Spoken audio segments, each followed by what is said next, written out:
was really nice to hear Father Jim and be reminded of Anthony DeMello.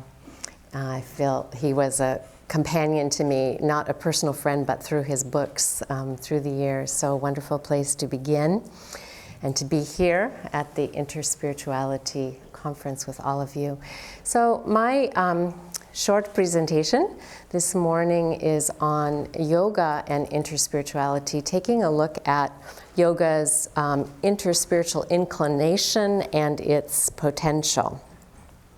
And I've been listening to so many of us talk, and one of the words that comes up again and again and again is heart.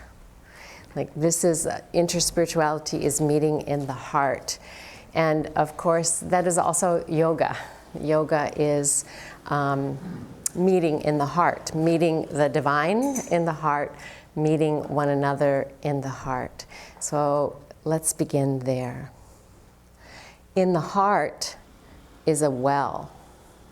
In the heart is a well filled with the sound of silence.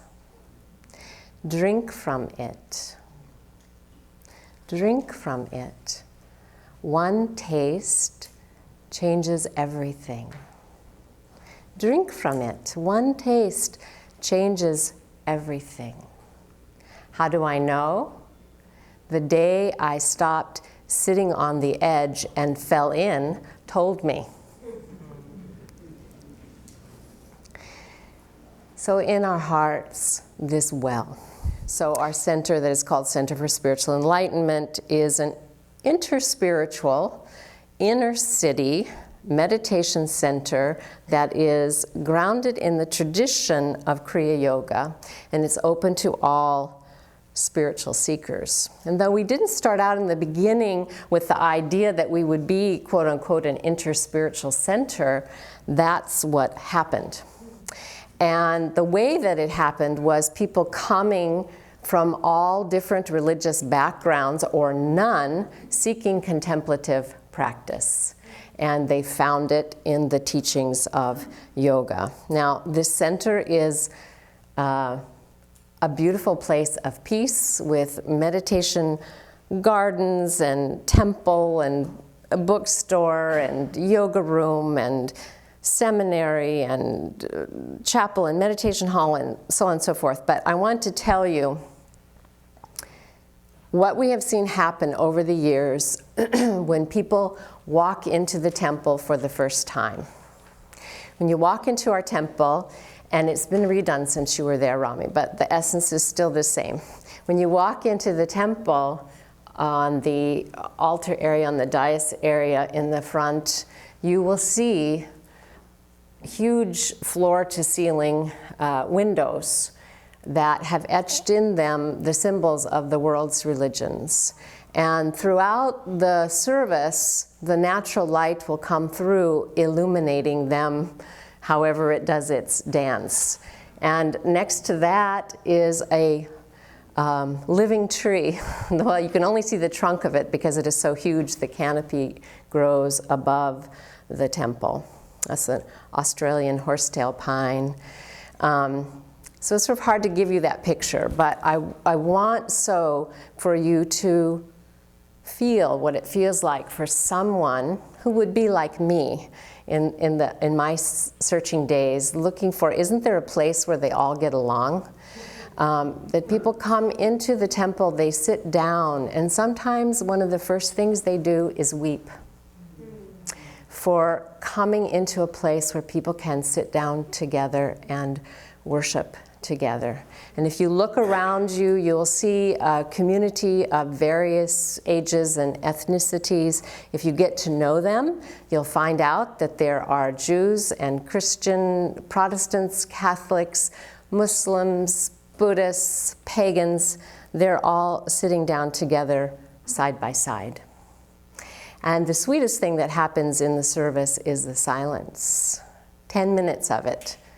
And that is a time when everyone simply sits together in meditation.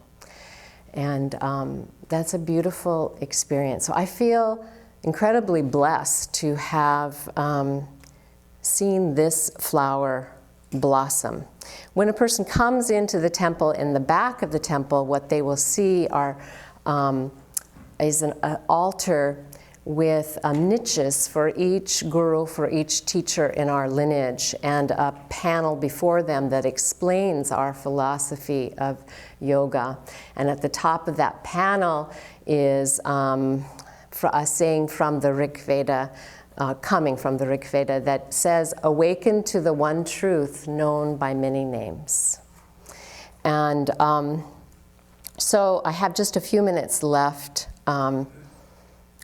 But for those of you who are feeling this stirring in your own hearts, to have places where people can come, I want to tell you that I can't count the number of times that after a Sunday worship service, someone will say to me, well, I'm from Toledo, or I'm from Ireland, or I'm from South Africa, and where is this place there?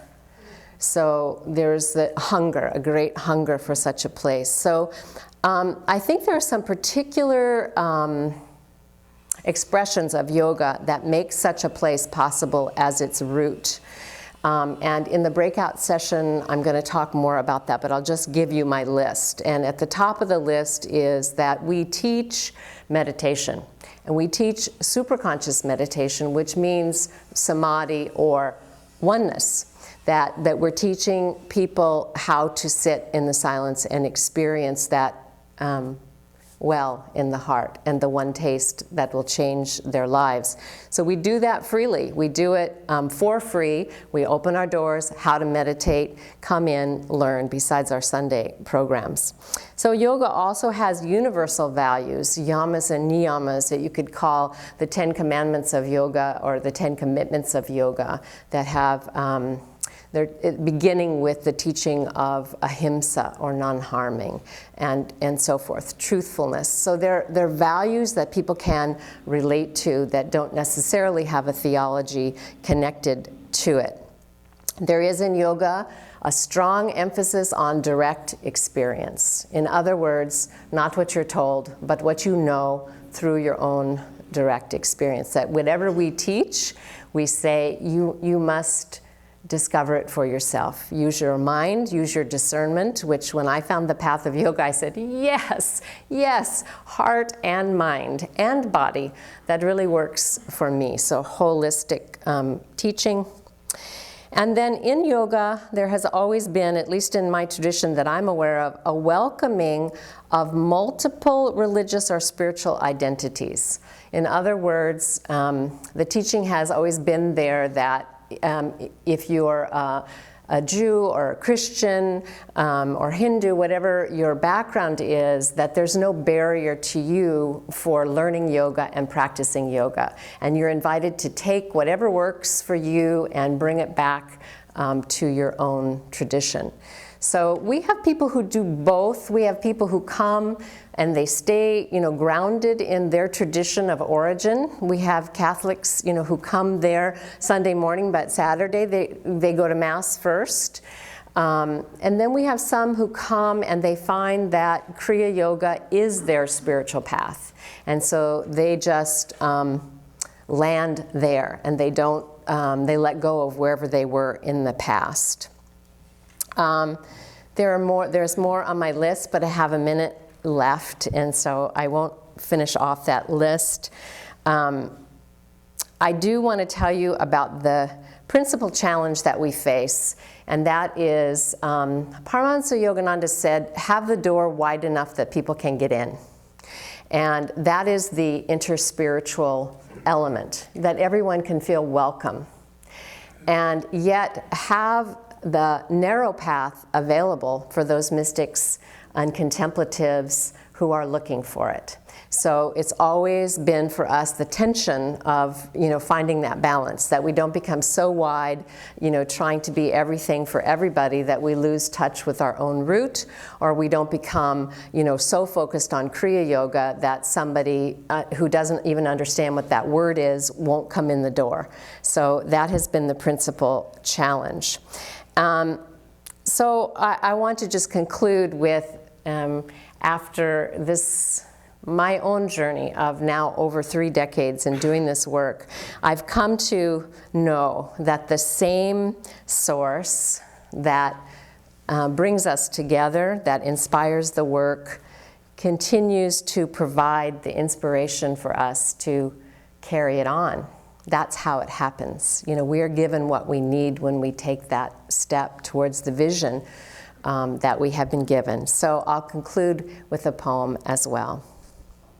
Mother, you have shown the doves where and how to build their nests in the temple eaves.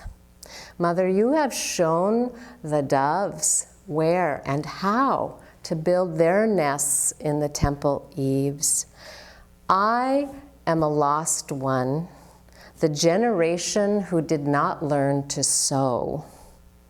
The recipes of my grandmothers are gone. I left that house. Now you must show me the simple weaving together of the soul life. Thank you very much. Namaste.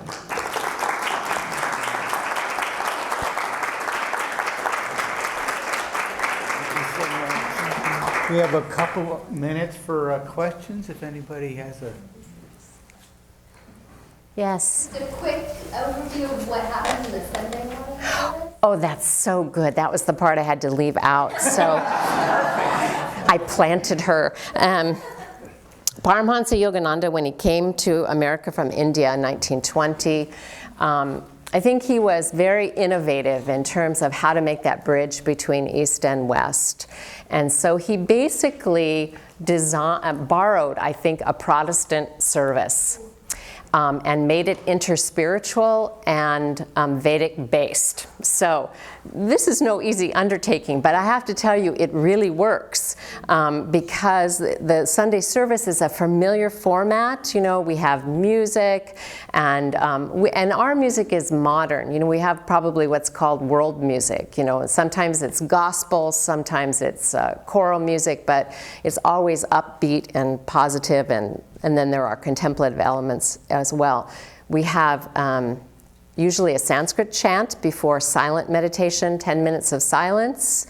We have prayer. We offer the prayer of St. Francis. You know, everybody feels right at home with that one. And then there's a sermon lesson, and people always say, well, what do we call that? You know, is it, I'm not sure what you just did. Is that a sermon? But it's a how to live message that will draw from Vedic teachings, but it often will also include stories and scriptures from other faith traditions. And then we end up the whole thing, everybody stands up and holds hands and sings David Pomerantz's "It's in Every One of Us." The autobiography of the yogi was the very first book I ever read outside of the Christian tradition, and I fell in love with it. Yeah. I'm wondering, is the lake shrine in California part of your... I've been able to be there. Yeah. Yeah, Lake Shrine is beautiful, as well as the gardens in Encinitas, and we are not affiliated with SRF. We could say we're spiritually connected in that my guru was ordained by Yogananda. He was a monastic minister with SRF for several years, and when Yogananda passed, he left the organization, not his guru, not his lineage, and took on an independent work. And so he met Yogananda in 1949, and then 30 years later, I met him and was ordained to teach. Thank you so much. Thank you.